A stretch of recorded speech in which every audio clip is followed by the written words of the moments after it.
This conference will now be recorded. Heard that? Everybody in their best behavior. Okay. Here we go. Okay. So today is the first of a four-part series as we're getting ready for Rosh Hashanah up on the horizon. So today the topic is Elul and shofar blowing. So first of all, let's get a sense of the Jewish calendar. Okay?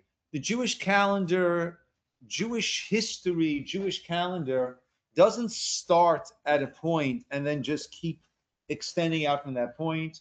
Rather, we go in cycles. And we keep coming back to the same cycle every year.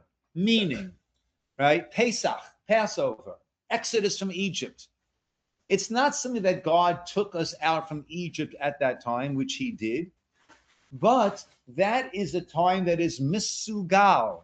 That is a time that is designated. The energy is there. The possibility is there. The potential is there for reawakening, for exodus, from leaving Mitzrayim. Mitzrayim means Egypt. Mitzrayim also means, hello, doctor. Mitzrayim also means Meitzarim, that which constrains us.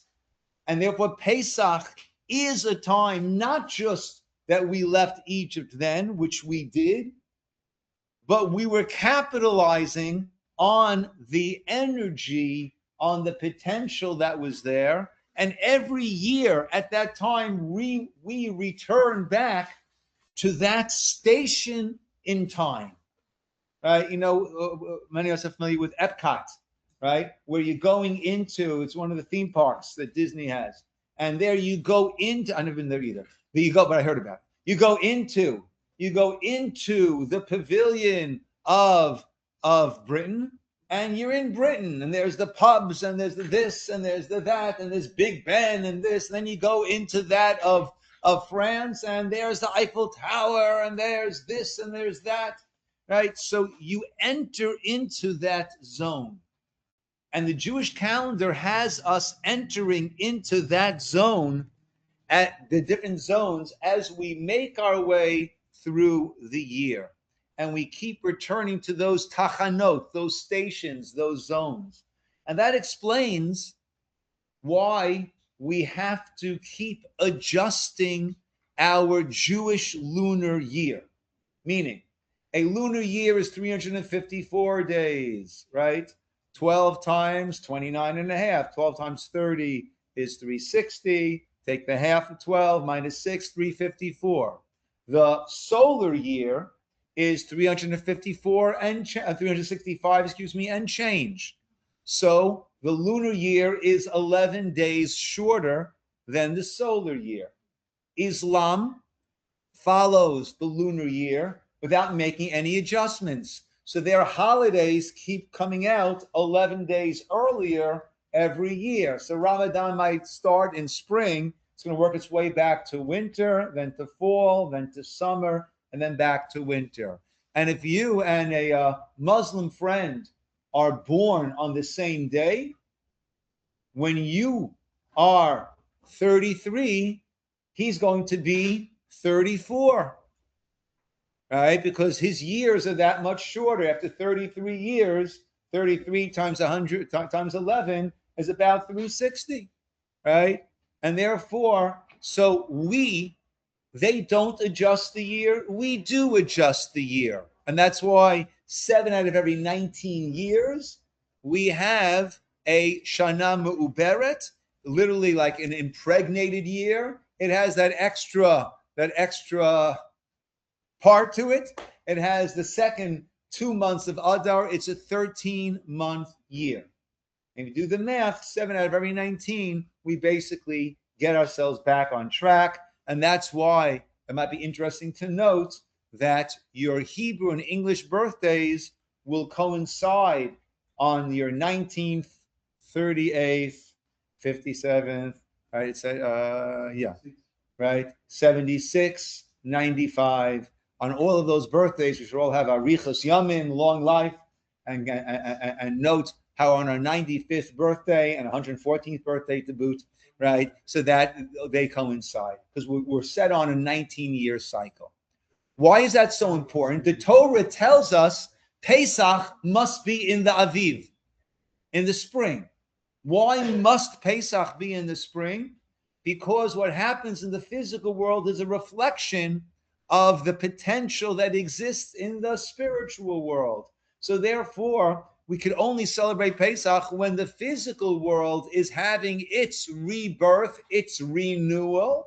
Here in California, we don't feel it so much, right? It's not like we have the frozen tundra of the Irvine winter and then things start to grow afterwards, right? However, right, there is this resurgence that takes place during the springtime, and therefore Pesach can only be celebrated in the springtime because the spiritual, again, the physical resurgence is a reflection of what's happening in terms of the spiritual world. So we go from stop to stop, station to station.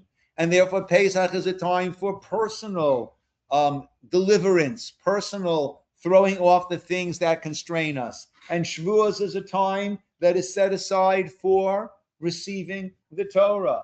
And the 3 weeks leading up to Pesach, leading up to Tisha B'Av, is a time of national tragedy and mourning. And Sukkot and Rosh Hashanah is a time of judgment, not just the judgment that took place on Adam and Chava, Adam and Eve on that first day of creation, because Rosh Hashanah is the anniversary of the date of creation of humankind. Not of the world, not day one, but day 6 of creation. On Rosh Hashanah, we refer to Hashem as the Melech, as the king. Once there were free-willed human beings, then God, so to speak, became this king, that there are these subjects under him, and Yom Kippur we'll soon see. So each of these points in our Jewish calendar are significant. They link back to events that took place that were maximizing the potential, and we re-enter that zone. So how about Elul? How does Elul, the month of Elul that we are in the midst of now, Elul begins and leads us to Rosh Hashanah. How does that fit in to this overall picture? So let's get our bearings straight. We left Egypt on the 15th day of Nisan.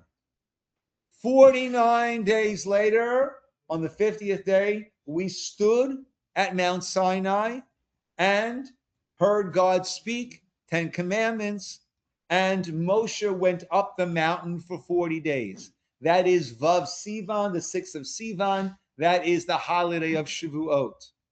Moshe came down on after 40 full days. We had miscalculated and counted that first day as day 1, but it was not day 1. It was not a full day. Moshe came down on time after 40 full days and saw the golden calf. And what did he do? Thank you, Noah. He broke the tablets. That is what Moshe did. That is the 17th day of Tammuz, and that is a fast day. And that is the start of the 3 weeks, okay? And that is, as relates to Jerusalem, that's the day that the walls of Jerusalem were breached, and also the day that the stones of the tablet were also broken. And the Gemara goes through 5 different things that took place on that day. Okay, during the next 40 days, Moshe was, we'll call it shuttle diplomacy. Moshe was trying to get us back up to the level that we would be able to once again receive what we call the Luchot Shniyot, the second tablets. So let's see now. Picture of Elazar on the sheet. Everybody has a sheet? Good. We have both in Hebrew and in English, so feel free to follow along in the manner that you feel most comfortable. Picture of Elazar is a medrash. Medrash is part of the Torah Sheba'al Peh, the oral teachings that were passed down verbally until they were in danger of being forgotten, and then they were written down, along with the Talmud and the Mishnah. Rabbi Shimon Karcha said, he taught, Arba'im Yom Asa Moshe Bahar. 40 days Moshe was on the mountain. This is right after what we celebrate as Shavuot, right after we heard the Ten Commandments. Kore Bidat Mikra Biyom. He would read the written law by day. Vishona Bidat Mikra Balayla.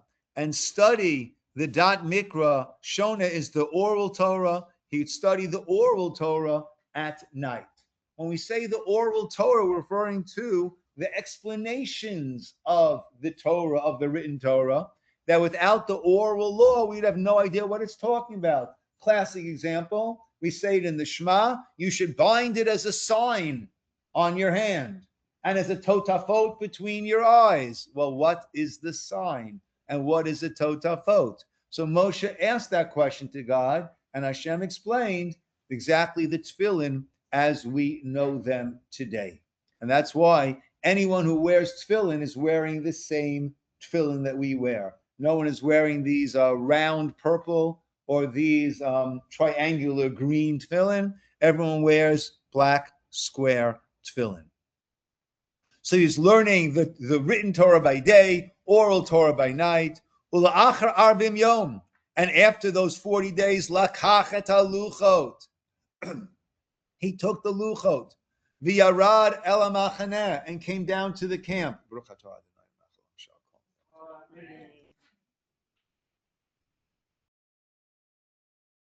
And he encountered, as we said before, he encountered the golden calf. Ushivas asabet Tammuz, and there on the 17th day of Tammuz, shiber et haluchot. He shattered, broke the luchot, the harag et laite Yisroel, and those who had been the active participants were put to death.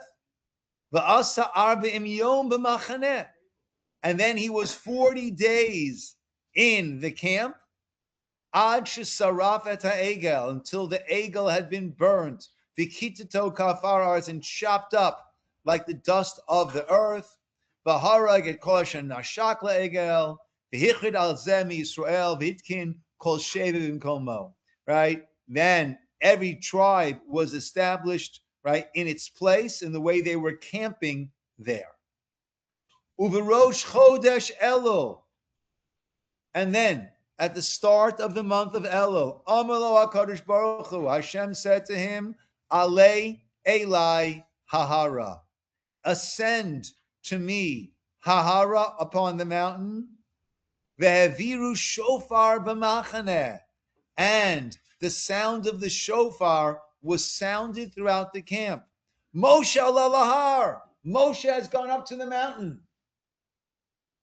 Shelo yitu od acher avodas kochavim umazalot.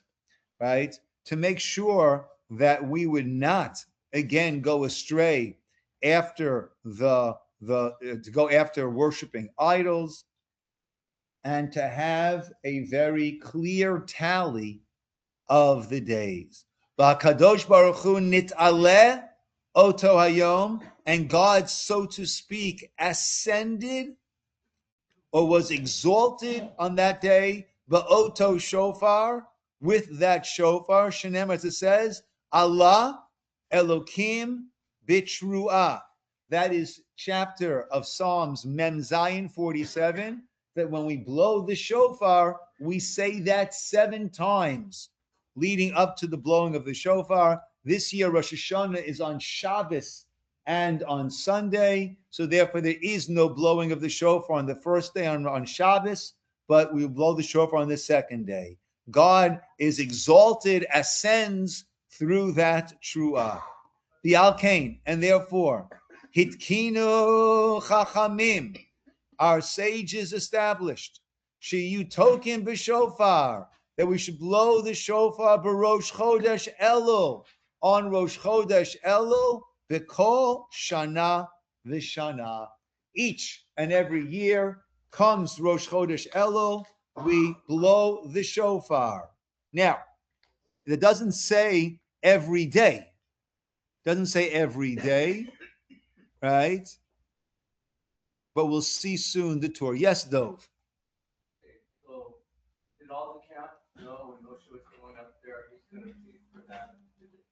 It seems the blowing of the shofar is what spread the word to everyone that he was going up. Okay. So that is Medrash. Last Thursday night, did we blow shofar? Not night. Morning. Friday morning we started, and we'll soon see. We blew the shofar Friday morning, and we'll soon see. We have here the Tur Shulchan Aruch. Okay. The Tur Shulchan Aruch was the first, well, no, that's not true. Rambam was. But our Shulchan Aruch today, which is the code of Jewish law, so that is extracted from the Tur Shulchan Aruch. Understand that we have the Talmud, and people used to derive the halacha directly from the Talmud. How does one do that? Well, there are different commentators on the Talmud. You have those which explain the flow of the Gemara, which is like Rashi and Tosfot, and there are those that extract the halachot from there. Okay, but those who extract halacha from the Gemaras, they're only writing it on each tractate. So the tractate of marriage, they extract all those marriage laws. Certain marriage laws which might be found in a different tractate, they'll be found in those tractates. They'll extract them. Rambam, Maimonides, what he did was he organized it that here are the laws of marriage, here's the laws of divorce, here's the laws of tefillin, here's the laws of Shabbat, here's the laws of, and he drew from everywhere. The Shulchan Aruch does the same thing. And that's we have different laws. This is Hilchot Rosh Hashanah. Now, the Tur Shulchan Aruch is very wordy and brings many different opinions and doesn't necessarily give us a clear path of this is what we should do. Along came one of the commentators on the Tur Shulchan Aruch, who's also a commentator on the Rambam. Right, Rav Yosef Karo wrote his Kesef Mishnah explanation on Rambam, and then he wrote his Beis Yosef Perush on the Tur Shulchan Aruch, and then he extracted from that and wrote what we have as the Shulchan Aruch, the code of Jewish law. So there in Shulchan Aruch, it's more to the point. There won't be as much background, and that's what we are quoting here from the Tur Shulchan Aruch, which gives more background. And here we are. And this is Hilchot Rosh Hashanah. Right? Just following the Hebrew, those who can. The laws of Rosh Hashanah. As we said, Rambam and Shulchan Aruch codified the laws into these are the laws of this holiday, this mitzvah, that mitzvah. Yes, Jan? So Hilchot is a plural, but what's the difference between Hilchot and Halachot? I think Hilchot, I don't know, that's more of a grammatical question, which is not my forte. So Hilchot, Rosh Hashanah means, Hilchot will mean the laws of blank. Mm-hmm. Halachot are laws. Okay, thank you. Yeah. Tanya, we learned in the Brisa that we just quoted, we pick over Elazar. Rosh Chodesh Elul, on Rosh Chodesh Elul, HaKadosh Baruch Hu Moshe, Hashem said to Moshe, Alei Elai Hahara, ascend to me, to the mountain. Sha'az Allah lekabel luchot archonot. Then he ascended to receive the second luchot. Ve'haviru shofar b'machaneh, and the shofar was blown throughout the camp, letting everybody know Moshe Allah lahar. Moshe has ascended the mountain. Shelo yitu, that they should not stray again after idolatry. The HaKadosh Baruch Hu nit Allah, right? And God ascended, was exalted with that shofar, as it says, Allah Elokim B'Tshura, Lachen. Therefore, Hitkinu Chachamenu Zichronu Livracha, our sages established, Sheyutokin B'Rosh Chodesh Elul B'Chol Shana V'Shana, that we should blow the shofar on Rosh Chodesh Elul each and every year. So far, that's quoting from Pirkei Rav Elazar, and then he says a little bit more. And he says, V'chol HaChodesh, not just on Rosh Chodesh Elul, but on the entire month. So we blow shofar every morning, of course, besides Shabbos. We blow the shofar every morning after davening. Kedei lahazhir Yisroel shi'asu teshuva.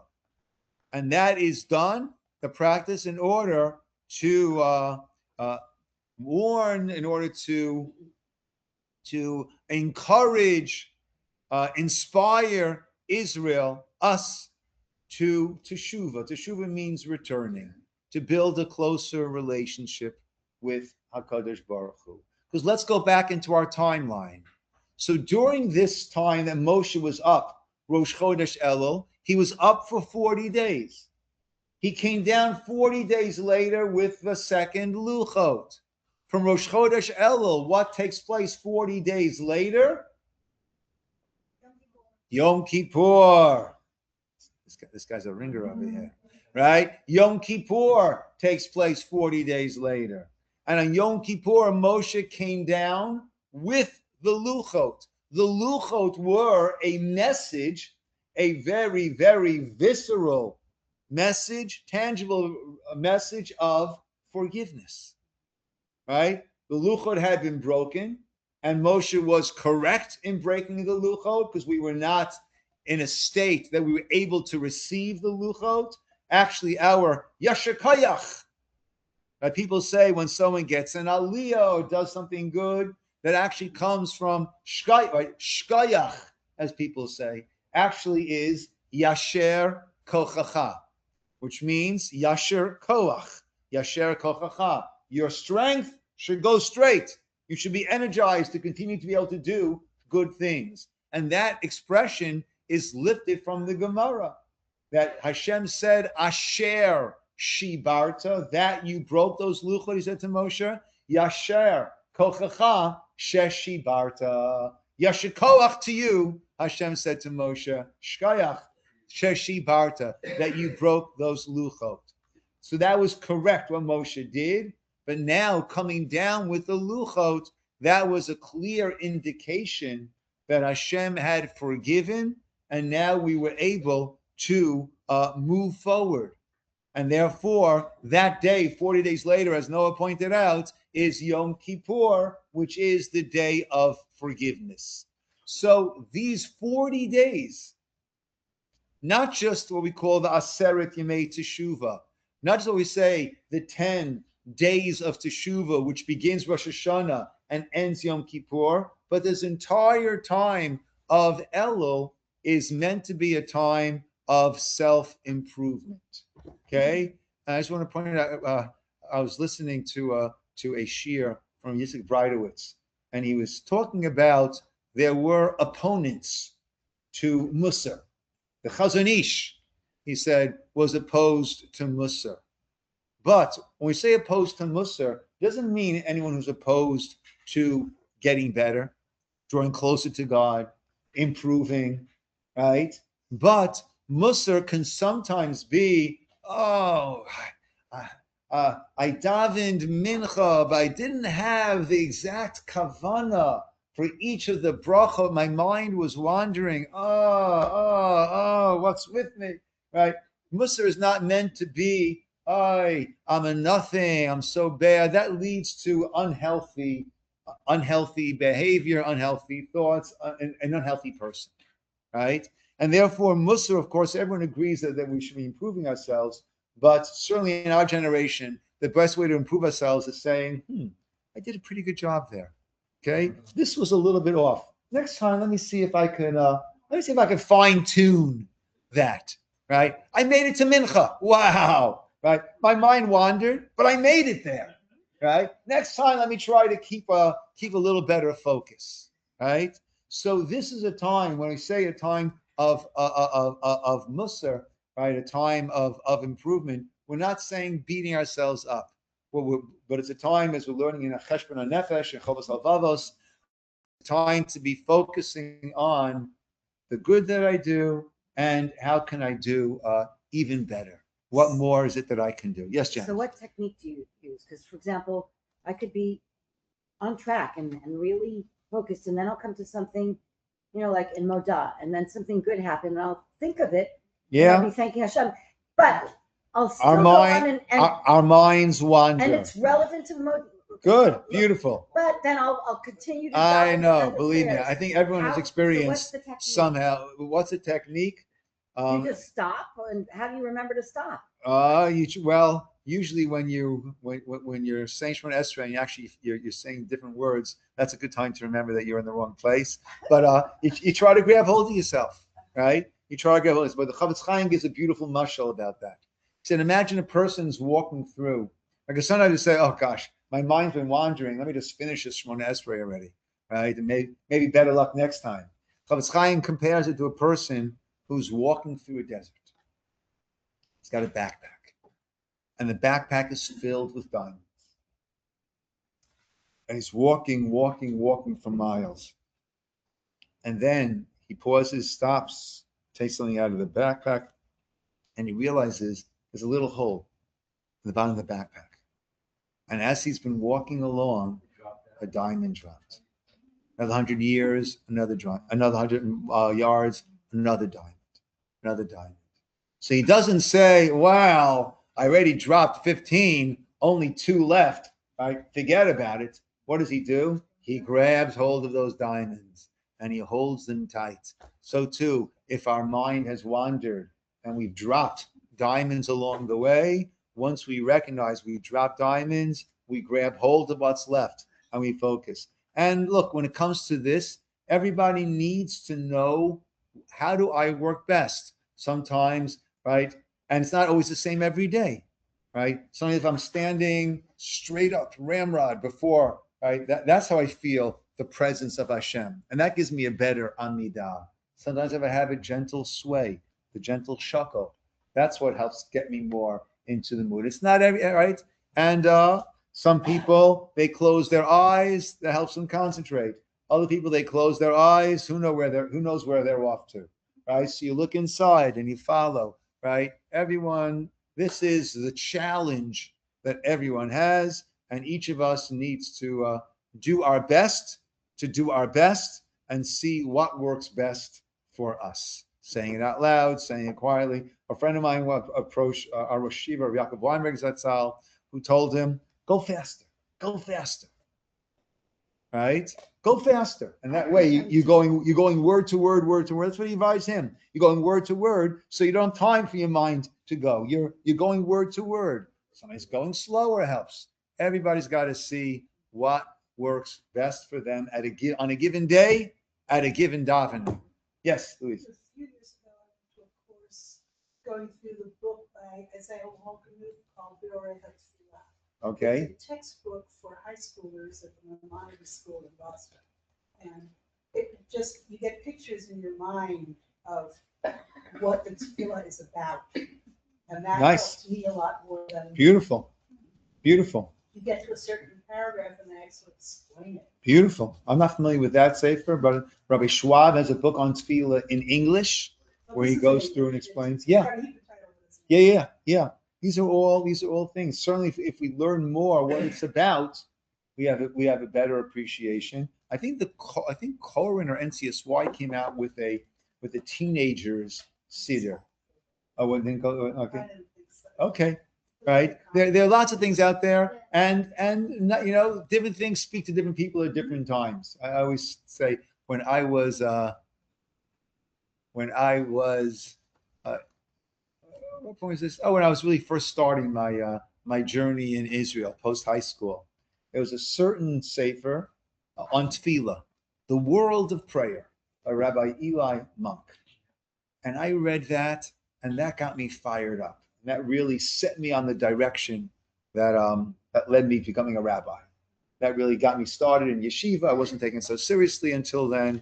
In general, taking Judaism so seriously, and that really helped, right, shift me. Years later, I came across that sefer again, and I'm reading it, and I'm thinking, it's a beautiful sefer, but it's not the type of sefer that, oh, let me give this to someone to inspire them. It's not really that type of sefer. Right?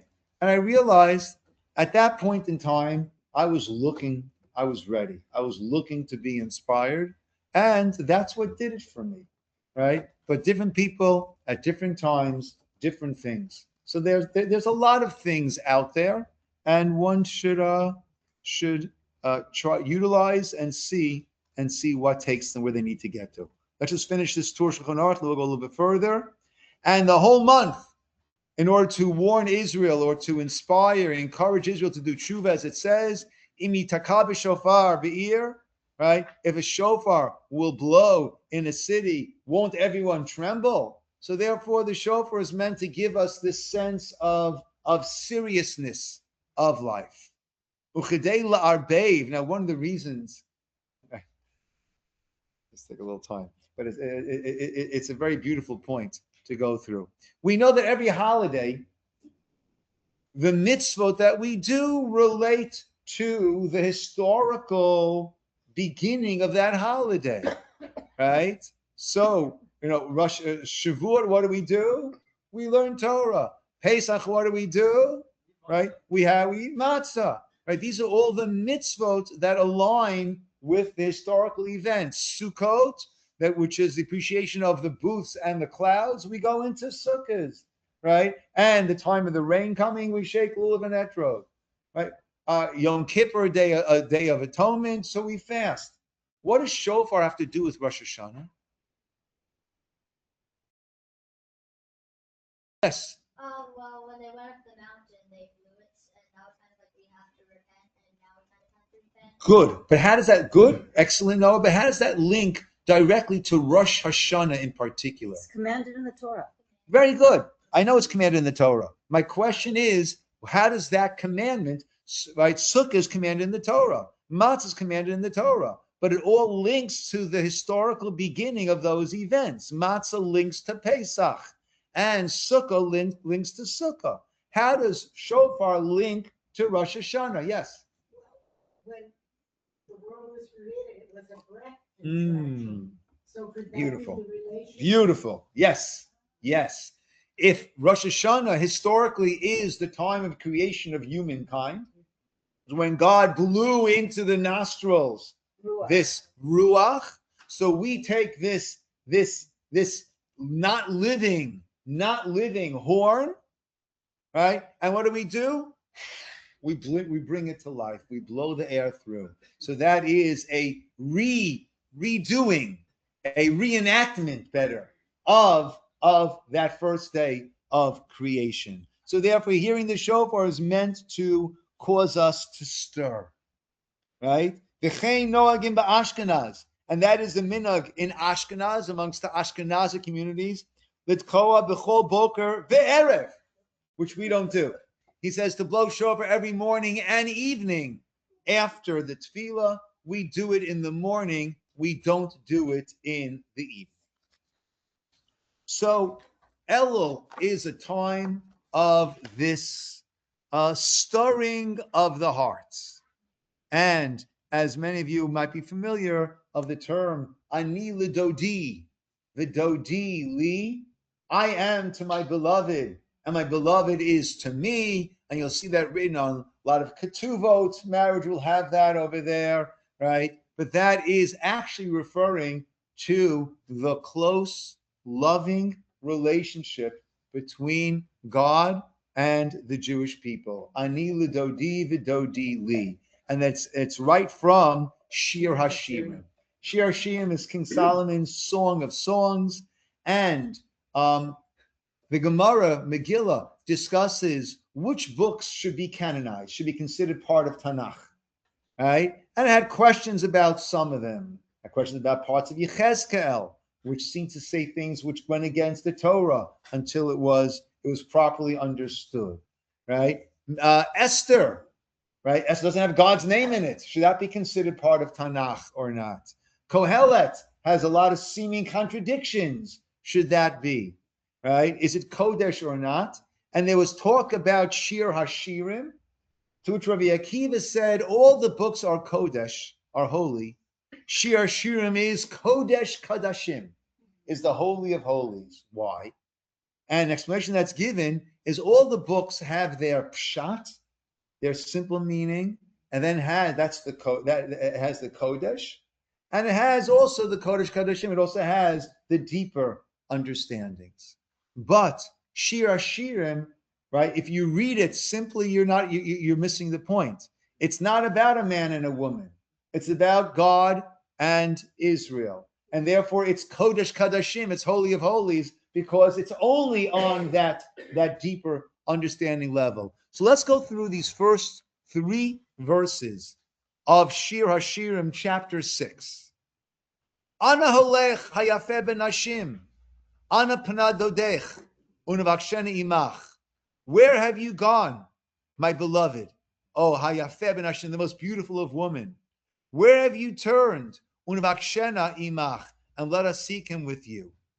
Rashi explains, where has your beloved gone? Yisroel. The nations taunt and provoke Israel. Anholech dodecha. Where's your God? Right? We all hear these stories of the Nazis. Where's your God? Where's your God? Lamaniechotach azuva almana. Why has he left you in this abandoned state like a widow?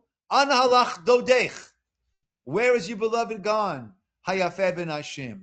Ana panadodech. Where has he turned? Unavakshena imach. Again, Rashi.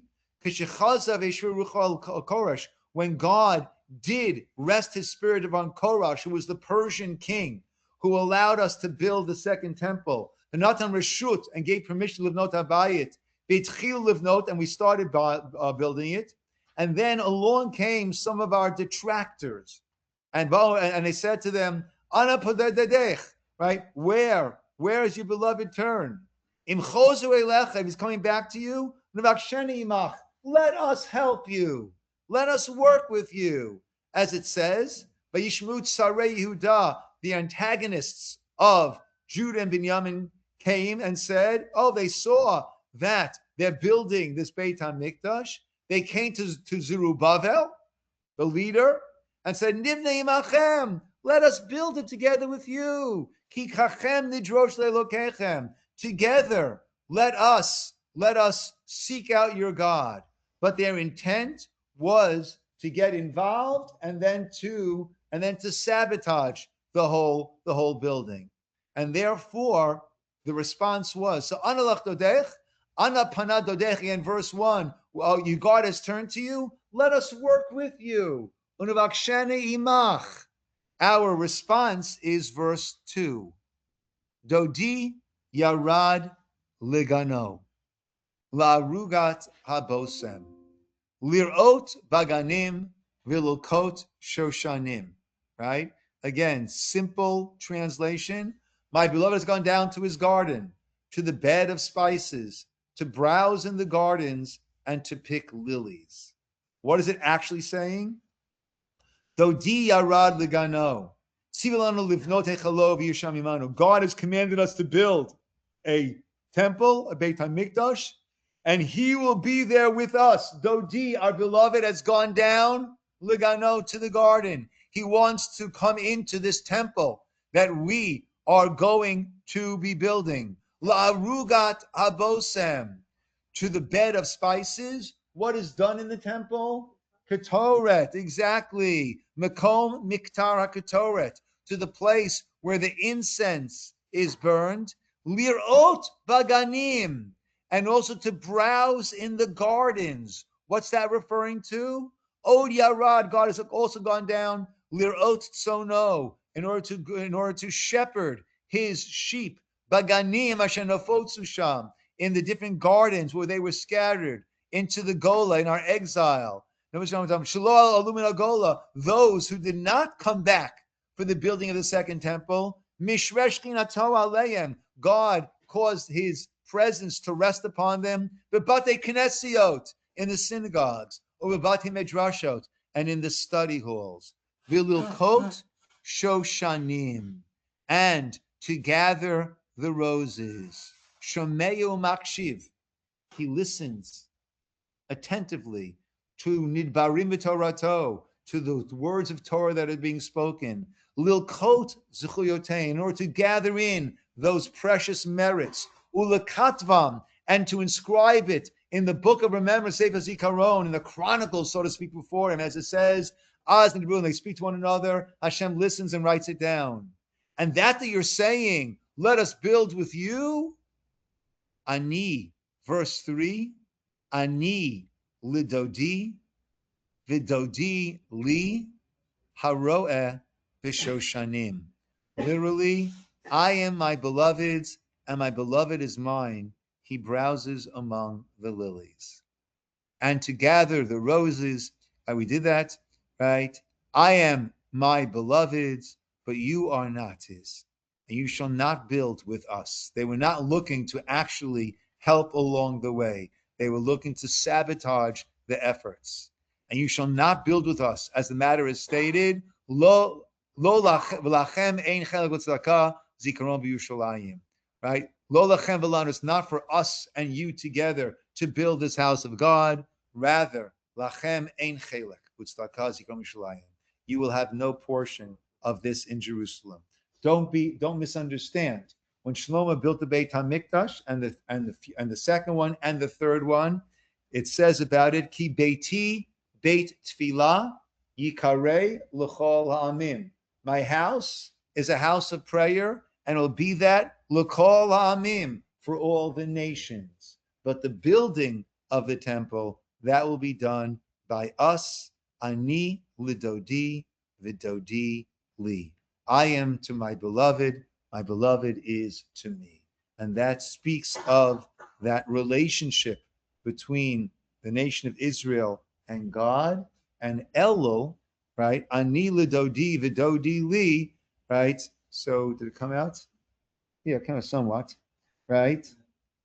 So what do you have? Aleph, Ani, first letter of Ani, lidodi, right? Lamed, first letter of the second word, vi, dodi, vav, first letter of the third word, lamed yud li.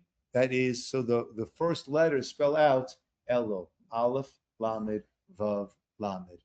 So Elul is the time where we can feel and we must maximize this Ani Lidodi, this heavenly hug, this heavenly love and outreach to us.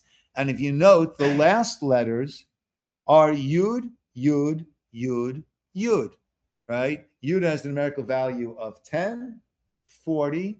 How many days do we have of this endearment, right? So it goes beyond Elul and it goes into the first 10 days of Tishrei. So we have the 40 days of this special closeness, and that is a time to take advantage. Sometimes has a negative connotation.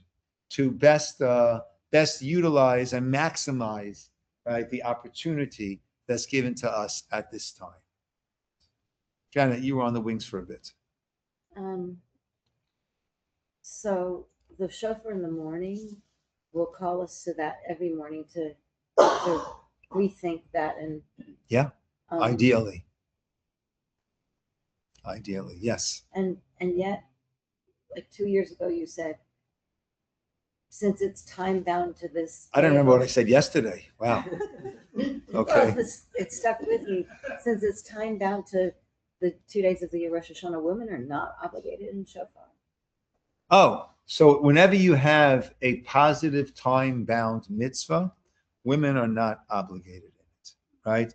Women have taken it upon themselves, but women are not obligated in hearing the shofar. And the idea of that and all the others is that women are more inherently aligned with the spiritual, and therefore they need less getting hit over the head with a 2x4 like men need.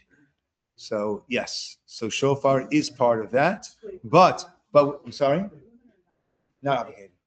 Yeah. That was like me, completely open.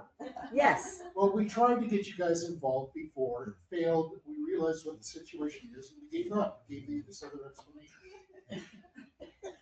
So any positive time-bound mitzvot, whether it's shofar, whether it is lulav and etrog, right, whether it is tzitzit, whether it is tefillin, all these positive time-bound mitzvot. Shabbos is a positive time-bound mitzvah, and that's an exception based on the verse which says Shamor v'Zachor, puts together the don'ts and the do's of Shabbos. Therefore, anyone who's included in the don'ts of Shabbos and when included in all the don'ts is also included in the dues of Shabbos. That's why a woman, the due of Shabbos is basically Kiddush, right? And therefore, that's why a woman can make Kiddush for a man on Shabbos, because the obligation is equal between men and women when it comes to Kiddush. Right? Pesach, eating matzah. Also, we have a special pasuk which says, don't eat chametz, eat matzah. So all those who are commanded and don't eat chametz are included in eat the matzah. But otherwise, women would not have to eat matzah. They couldn't eat chametz, but they would not have to eat matzah on Pesach. Yeah. It doesn't seem like it's especially time bound. It's not saying what time of day you have to. Anything that's specific to one day, right, is time bound. Right? That is time bound. You know, so someone came to me that there's a person in the hospital. They were there on Rosh Hashanah. They asked me to blow the shofar. Should I go there today? It's like 3 days after Rosh Hashanah. I said, you can go blow the shofar. You can go shake a little bit of esrog. You can go eat some matzah. You can fast. Right? I mean, if it's not Rosh Hashanah, then you also bring along a clarinet. If there's no Rosh Hashanah, if it's not Rosh Hashanah, then there is no Indian of hearing a shofar. But yet we go to so much trouble for women to Yes, hear shofar, yes. as opposed to Lulav. Correct. And the Shulchan Aruch says that women have accepted that upon themselves, right? But it's not an obligation, but women have accepted it, in a quasi obligation-like manner. But right? Like with tefillah, if you have certain tefillah for like 3 days in a row, then aren't you obligated to it? It can become a neder. It can become almost like a neder, like an oath. So if you've done it every year, you're now obligated to it, right? As a neder, you could always be matir a neder. You could always a neder is a vow, right? So you could always annul your vows. I just heard a story shared this morning in the morning class that Rav Yaakov Kamenetsky of blessed memory, who was one of the Gedolei Yisroel, one of the great Torah leaders of the 20th century. So he had a family minhag going back for generations. They would not eat dairy on Erev Shabbos, on Friday. I don't know why. But that was a family minhag that he kept to. Right? His wife passed away. He remarried when he was in his 70s. And during the Shana Rishona, the first year of marriage, when one always has to be very careful with one's spouse, but first year of marriage, especially. So he comes that year, like this year, actually.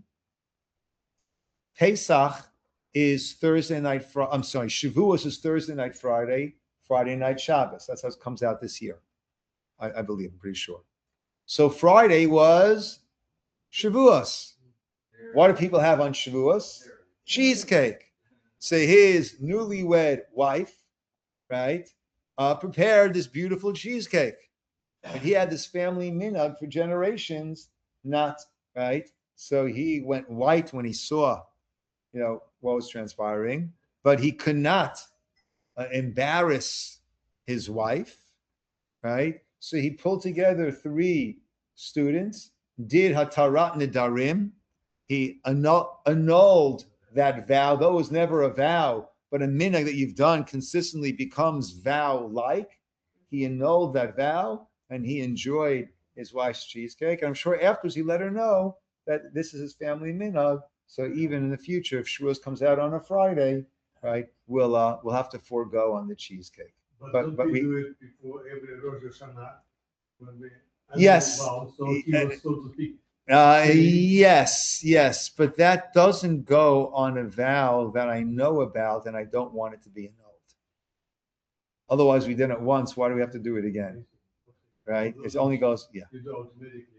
Yes, Dove. I think they should blow the shofar on the airplane because Elul is similar to Elul. Don't make me regret asking you to calling on you. Okay, that's all I ask. Okay.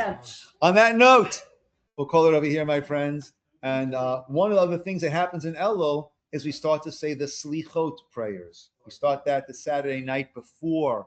Sfardim have been saying it since Rosh Chodesh. They say the entire month, right? Ashkenazim start the week before Rosh Hashanah on Saturday night. So that will be the focus of number 2 in our 4-part series of getting ready for Rosh Hashanah. Yes. I get my answer, 'cause I want to- Yes. Yes.